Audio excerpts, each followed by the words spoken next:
Gemini to Channel the Future Tarot.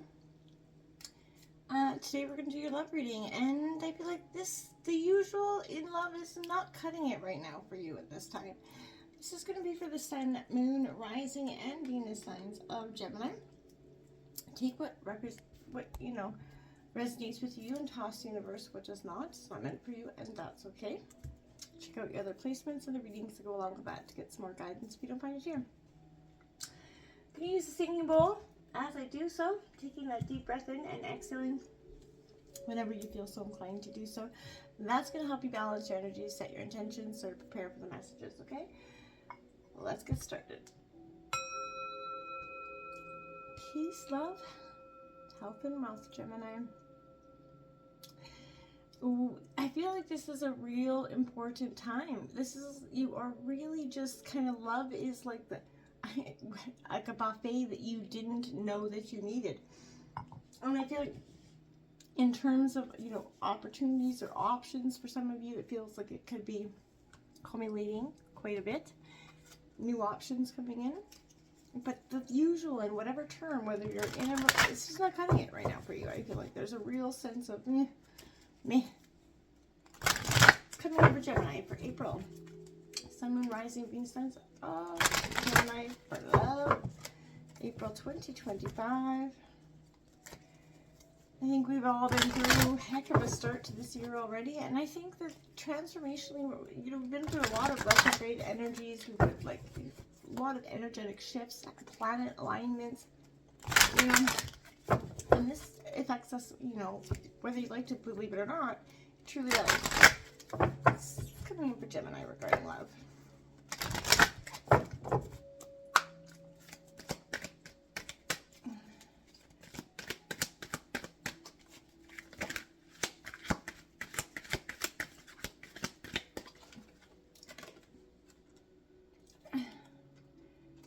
We got celebration, but it kind of didn't really come out, so I'm just going to see if it...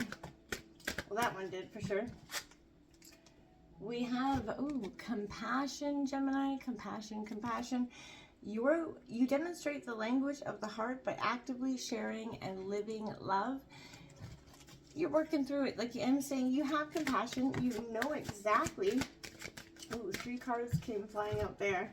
We've got ownership here, Gemini, coming out for you. You acknowledge your misdeeds and accomplishments alike and learn to love them all as lessons. I like that.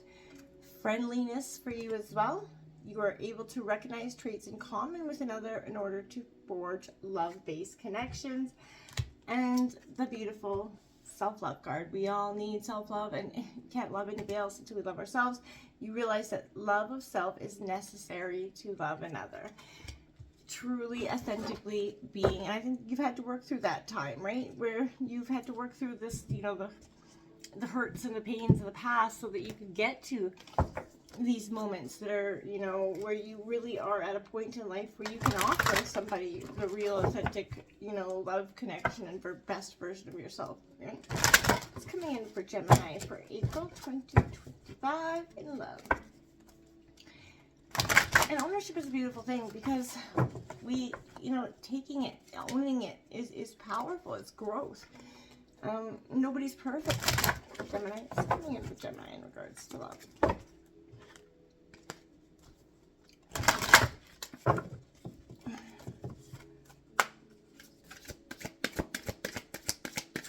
Rising Venus signs of Gemini.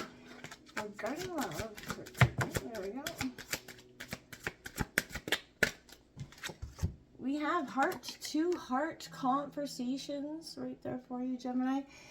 Honestly discussing your feelings with each other. And it's important, whether you're in a new relationship, especially in a new relationship, but even in long-term, sitting down and having that honest conversation with our partners is sometimes hard to do, but necessary, right? We've got retreat that did come out in reverse for you, so it's time to disconnect from the world. And we have separation that flew out over here. You could be time apart from your partners on the horizon, or just time apart here. But even if this is a sense of separation, it doesn't mean necessarily breaking up. It could just mean, someone's going away to work. We do have let your friends help you very soon. All right, we're going to see what, grab some more oracle, and we're going to jump into the tarot in a second here. Going in for Gemini in regards to love. April 25, Gemini. You could be retreating again with your partner. It could be just separation from the energies, you know, that the dynamic. Sometimes it's good, you know, the heart grows fonder when you get that little time apart. Sometimes you really start to miss or appreciate. Those are what you should be doing anyway. And if you guys are in a true connection, right, it's a little time apart never is bad. And for some, it could be destructive, right? That will determine. Ooh, we got trust. Okay. So flying out there on that separation card comes trust there. So that could be at the heart of this issue. You need to have trust in a relationship in order for it to flourish. Absolutely. And you could be getting some clarity around that trust, because take time to think about your situation to gain clarity. You know, and maybe this is what I was saying. There is a sense of, cards are just flying out. The usual thing is kind of you're looking for sort of, you know, I want to say not only clarity, but in order to believe, to trust in this person. And if you feel like you can't trust in them and there's no reason not to, then, you know, take a look at why if there is something within you. And if it's not, then hone back in on why you don't. Synchronicities. A divine soul counterpart relationship is blessed with amazing moments of synchronicity. I love synchronicity. They come into our life for many, you know, reasons.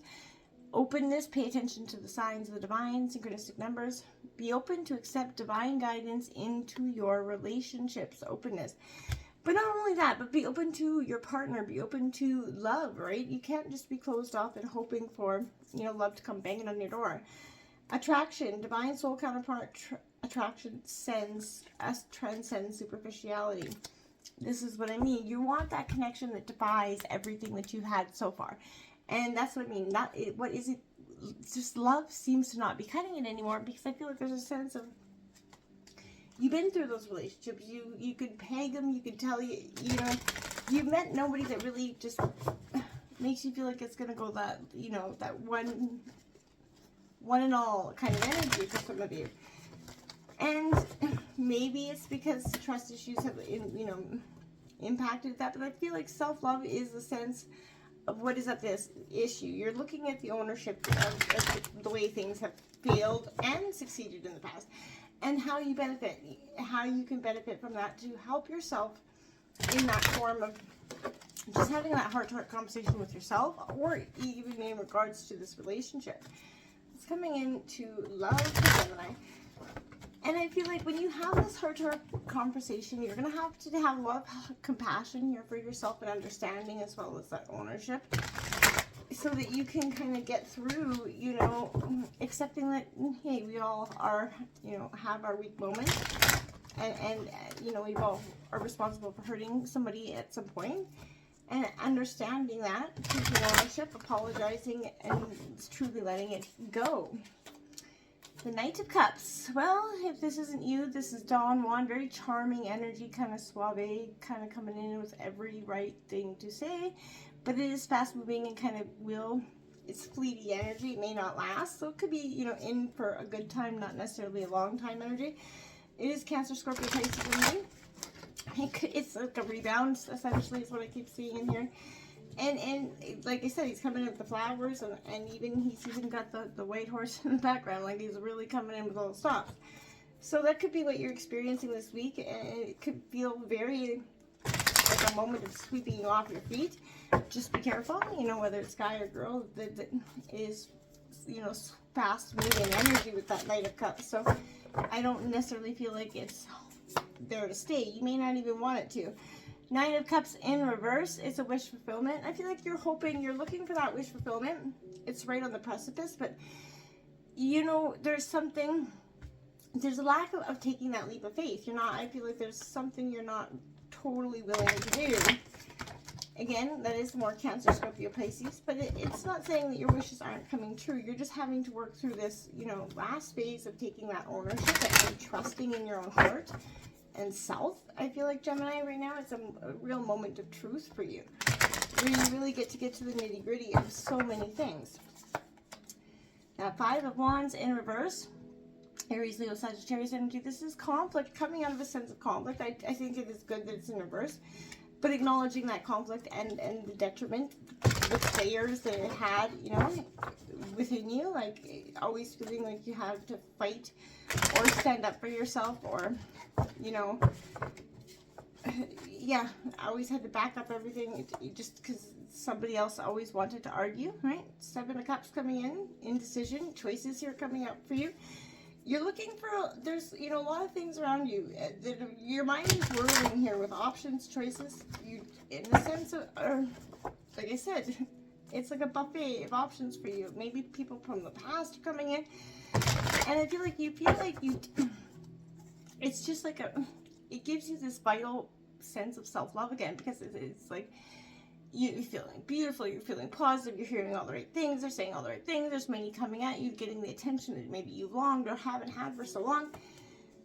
Then we have that Moon card coming out in reverse for you, number 18. Okay, so again, there's some sense of truth. Eight of Cups in the bottom of the deck, walking away from whatever has held you back. That's the underlying energies. You are going to walk away. This is going to come to full circle. That there's going to be a clarity here, and it's probably going to lead to that separation in some way. Whether you see this coming, whether you're the initiator or not, I feel like there's a sense of this, whatever the truth that you didn't see, the clarity that's coming in for you, whether it's through your own self-ownership or you know, heart-to-heart conversation here. You're getting to the root of something here. Can I clarify that? Knight of Cups for Gemini, please? Very well.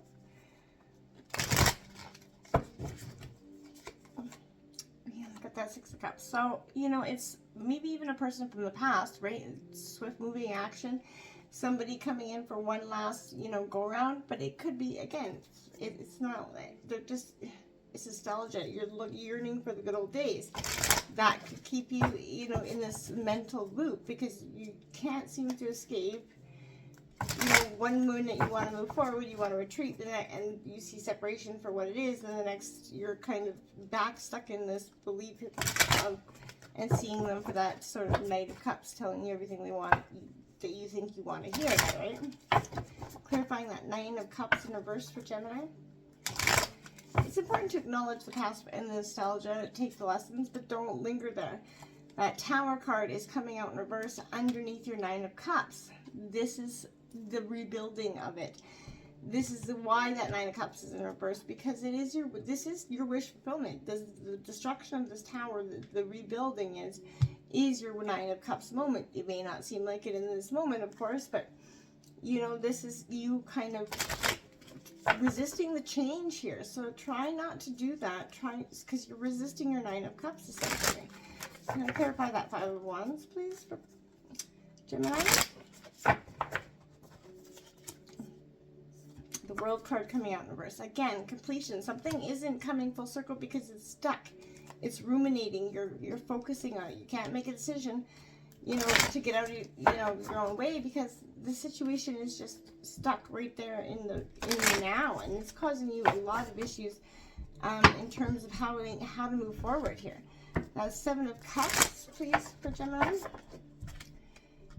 This is a real interesting time. You know, that Four of Swords, this is lingering worry. So whatever you're worried about, the decision you're making is causing you sleepless nights. But at the end of the day, this is, you know, you controlling this sort of mental sort of fuckery that's going within your head, right? These choices, you're just they're running rampant. You're not getting actually any closer to making a decision, because you keep focusing on all the different possible, you know, choices, right? And it's causing you sort of a sense of worry, but you know, you're being sort of trapped in your own fears here by the many, you know, choices or options that you feel like you have, right? Can I clarify that Moon card in reverse for Gemini?